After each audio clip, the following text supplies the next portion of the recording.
হয় ইতিমধ্যে যি বিজনী মহাবিদ্যালয় ছাত্ৰ একতা সভা 2024-25 বৰ্ষৰ যি সাধাৰণ নিৰ্বাচন আছিল সেই সাধাৰণ নিৰ্বাচন ইতিমধ্যে সমাপ্ত হৈছে আৰু পুনৰবাৰ এপছু বিটিআৰ বঙালী যুৱ ছাত্ৰ ফেডাৰেশ্যন আৰু আমছুৰ নেতৃত্বত কিন্তু যি 11টাকৈ প্ৰাৰ্থী আছিল সেই 11টা প্ৰাৰ্থীৰ ভিতৰত আটাইকেইটা প্ৰাৰ্থীত কিন্তু বিজয় সাব্যস্ত হৈছে। মোৰ সহযোগী কেমেৰা পাৰ্চনক মই দেখুৱাবলৈ অনুৰোধ কৰিম। ইতিমধ্যে তেওঁলোকে কিন্তু ইয়াত বিজয় উল্লাস উদযাপন কৰি আছে আৰু মোৰ সহযোগী কেমেৰা পাৰ্চনক মই দেখুৱাবলৈ অনুৰোধ জনাইছোঁ। এয়া হ'ল বিজনী মহাবিদ্যালয় 2024-25 বৰ্ষৰ যি সাধাৰণ বৰ্ষ আছে সেই সাধাৰণ বৰ্ষৰ যি নিৰ্বাচনৰ যি ছাত্ৰ একতা সভা আছে সেই ছাত্ৰ একতা সভাত তেওঁলোকে এইবাৰ প্ৰতিনিধিত্ব কৰিব। ইয়াত আপছুৰ বিজনী আঞ্চলিক কমিটিৰ সভাপতি আছে, তেওঁৰ লগত মই পোনে কথা পাতিবলৈ যত্ন কৰিম। প্ৰথমতে আপোনালোকক শুভেচ্ছা জ্ঞাপন কৰিছোঁ। পুনৰবাৰ আপছুৰ দখলত ক'বলৈ গ'লে আপছু ফেডাৰেশ্যন আৰু আমছুৰ দখলত বিজনী মহাবিদ্যালয় ছাত্ৰ একতা সভা কি ক'ব, কিমান আনন্দ আৰু কিমান অনুভৱ কৰিছে? বহুত আনন্দিত হৈছোঁ। আমাৰ বিজনী কলেজৰ সকলো ছাত্ৰ ছাত্ৰীয়ে আমাৰ এপছু আমছু আৰু ABBYCৰ সকলো কেণ্ডিডেটক জিকাই দিলে, ইয়াৰ কাৰণে ধন্যবাদ জনাইছোঁ সকলো বিজনী কলেজৰ ছাত্ৰ ছাত্ৰীসকলক। আৰু ভৱিষ্যতে যাতে আমি এনেকৈ ইউনিটি থাকে, আমাৰ টিম আছিলে টিম ইউনিটিও জিকি গ'ল আৰু তিনিটা সংগঠনৰ সকলো প্ৰাৰ্থীয়ে জিকি গ'ল, ইয়াৰ কাৰণে আমি ধন্যবাদ জনাইছোঁ। আৰু আগন্তুকো আমি ছাত্ৰ সংগঠনত থাকিব লাগিব। ইণ্ডিপেণ্ডেণ্ট ইয়াতে একো কাম কৰিব নোৱাৰে আৰু ইণ্ডিপেণ্ডেণ্ট কেণ্ডিডেট জিকাই দিলে আমি বিচাৰি নাপাম, সংগঠন হ'লে আমি বিচাৰি পাম। যদি চাঞ্চেৰাঙে কালি যদি মোবাইল ছুইচ অফ কৰি থাকে, আমি আছোঁ, সংগঠন আছে, কলেজ এপছু আছে, বিজনী আঞ্চলিক এপছু আছে, ডিষ্ট্ৰিক্ট আছে, চেণ্ট্ৰেল কমিটি আছে, আমাক বিচাৰি পাব। ইণ্ডিপেণ্ডেণ্ট কেণ্ডিডেটে যদি ছুইচ অফ কৰি থাকে ইয়াক বিচাৰি নাপায়। ইয়াৰ কাৰণে সংগঠনৰ লগত থাকিব লাগিব। সকলো ছাত্ৰ ছাত্ৰীক অনুৰোধ জনাইছোঁ। মাইনৰিটিৰ ছাত্ৰসকলে যাতে আমছুৰ লগত থাকক, বেংগলী ছাত্ৰবিলাকে যাতে ABBYCৰ লগত থাকক আৰু বড়ো ছাত্ৰসকলে যাতে এপছুৰ লগত থাকে। আৰু আমি সকলো প্ৰত্যেক বছৰতে আমি জয়লাভৰ এইটো আনন্দ এইটো আমি ল'ব পাৰিম। কাৰণ সকলো ছাত্ৰ ছাত্ৰীক অনুৰোধ জনাইছোঁ আৰু সকলো উইনাৰ কেণ্ডিডেটক আমি অনুৰোধ জনাইছোঁ যাতে কলেজৰ কাৰণে ভাল কাম কৰে, ছাত্ৰ ছাত্ৰীসকলৰ উন্নয়নৰ কাৰণে বা কিবা যদি প্ৰব্লেম হয় এইটো ছল্ভ কৰাৰ কাৰণে কাম কৰিব, আমি অনুৰোধ জনাইছোঁ। দেখিবলৈ পোৱা গৈছে বিভিন্ন আপোনালোকৰ প্ৰতিদ্বন্দ্বী আছিল, তেওঁলোকে আপোনালোকক টক্কৰ দিব পৰা নাই। প্ৰত্যেক বছৰে তেনেকৈ কিন্তু বিজনী মহাবিদ্যালয়ত হৈ থাকে। এপছুৰ যি সমৰ্থিত প্ৰাৰ্থীসকল আছে আমছুৰ বা বিভিন্ন দলত এপছুৰ প্ৰতিনিধিসকল কিন্তু বিপুল ভোটত জয়ী হয়। সেই বিষয়ত কি ক'ব, যেনেকৈ প্ৰত্যেক বছৰে আহে সেই বিষয়ত?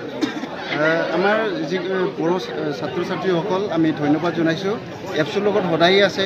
এইবাৰ ইণ্ডিপেণ্ডেণ্ট দিব খুজিছিল, আগতো বনচু হয়, BSC হয়, মানে বিভিন্ন সংগঠন হৈ এই কলেজত মানে এপছুক হাৰাৰ কাৰণে চেষ্টা কৰিছিলে, কিন্তু এইটো পৰা নাই। আৰু এইবাৰো আউটছাইডৰ পৰা ইণ্ডিপেণ্ডেণ্ট কেণ্ডিডেট এটা উঠাই দি এপছুক হাৰাৰ কাৰণে চেষ্টা কৰিছিল। বহুত পইচা বিলাইছে বুলি আমি শুনি পাইছোঁ আৰু গাড়ীও দিছিল, কিন্তু জিকিব পৰা নাই। আৰু আমি বিশ্বাস কৰোঁ যে অৰ্গেনাইজেশ্যনক ভাল পায় আমাৰ ছাত্ৰ ছাত্ৰীসকলে। আৰু আমি বড়ো ছাত্ৰসকলক এইটোৱে অনুৰোধ জনাওঁ যে সংগঠনৰ লগত থাকিব লাগিব, কলেজটো উন্নতি কৰাৰ কাৰণে বা ছাত্ৰ ছাত্ৰীৰ যিটো প্ৰব্লেমছবিলাক ছল্ভ কৰিব লাগে অৰ্গেনাইজেশ্যনৰ লগত থাকিব লাগিব। আমি এইটো সদায় কৈ আছোঁ। ইয়াৰ কাৰণে আমাৰ ছাত্ৰ ছাত্ৰীসকলে এইটো সন্মান জনাই আমাৰ আহ্বান মৰ্মে আমাৰ এপছু আমছু ABBYCৰ সমৰ্থিত প্ৰাৰ্থীসকলক জিকাই দিছে। ইয়াৰ কাৰণে আমি সকলো বিজনী মহাবিদ্যালয়ৰ ছাত্ৰ ছাত্ৰীসকলক আমি আন্তৰিক ধন্যবাদ জ্ঞাপন কৰিছোঁ। ধন্যবাদ জ্ঞাপন কৰিছোঁ আপছুৰ আঞ্চলিক কমিটিৰ সভাপতি। আমাৰ সৈতে চিৰাং জিলাৰ বিটিআৰ বঙালী যুৱ ছাত্ৰ ফেডাৰেশ্যনৰ সাধাৰণ সম্পাদক আছে, আমি তেওঁৰ সৈতে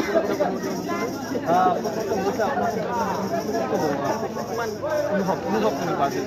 চাওক, 2024 আৰু 25 বছৰৰ যিটো আমাৰ কলেজ ইলেকশ্যন হৈ গ'ল, সেইটো এপছু আমছু আৰু বাঙালী ফেডাৰেশ্যনৰ দখলত, এইটো আমি খুবেই আনন্দিত এইটো লৈ। আৰু এটা বস্তু আমি চাবলৈ পাইছোঁ, বিজনী মহাবিদ্যালয়ৰ যিবিলাক ছাত্ৰ আছে, এই ছাত্ৰবিলাকে ছাত্ৰ সমাজটোকে বিচাৰে আৰু ছাত্ৰ সংগঠনকে বিচাৰে। ইয়াতে আমি চাবলৈ পাইছোঁ বিভিন্ন ধৰণৰ ৰাজনৈতিক দল আহে, ইয়াতে আহি কেনে তেওঁলোকে ইণ্ডিপেণ্ডেণ্ট থিয় হয়, কিন্তু এই ধৰণৰ বস্তুবিলাক বিজনী কলেজত যে মানে কাম নহয়, এই বস্তুটো আমাৰ ছাত্ৰ সমাজে বুজাই দিছে। সেইকাৰণে আমি বিজনী মহাবিদ্যালয়ৰ ছাত্ৰ সমাজক আমি আন্তৰিক শুভেচ্ছা জ্ঞাপন কৰিছোঁ। ধন্যবাদ জ্ঞাপন কৰিছোঁ। আমছুৰ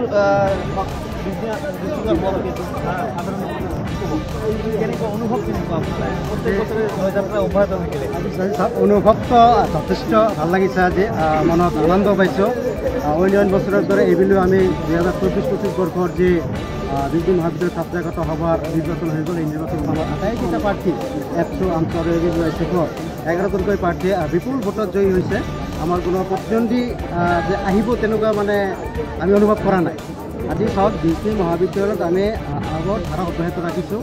আমাৰ এফচু আমচু আৰু এবিবি ওয়াই চেভৰ প্ৰাৰ্থীকেইটা যে জয়ী হৈছে এই প্ৰাৰ্থীসকলক আমি প্ৰথমতে আমচুৰ ফালৰ পৰা শুভেচ্ছা জ্ঞাপন কৰিছোঁ। লগতে বিজনী মহাবিদ্যালয়ৰ যি শাখা সমিতিসমূহ আছে আমাৰ এফচু আমচু আৰু এবিবি ওয়াই চেভৰ সেই শাখা সমিতিৰ সভাপতি সম্পাদকে আদি কৰি বিভিন্ন পৰ্যায়ৰ যি কৰ্মকৰ্তা আছে সকলো কৰ্মকৰ্তাক আমি ধন্যবাদ জ্ঞাপন কৰিছোঁ। তেখেতে অশেষ কষ্ট কৰিছে। কষ্টৰ ফলত আজি আমাৰ প্ৰায় আটাইকেইটা প্ৰাৰ্থী আমি জয়ী হ'বলৈ সক্ষম হৈছোঁ। লগতে এটা কথা ক'ব বিচাৰিছোঁ, বিজনী মহাবিদ্যালয়ৰ যি ছাত্ৰ ছাত্ৰীসকল আছে তেখেতে ভালদৰে জ্ঞাত যে বিজনী মহাবিদ্যালয়ত ছাত্ৰ সংগঠনৰ বাহিৰে কোনো ধৰণৰ গতি নাই।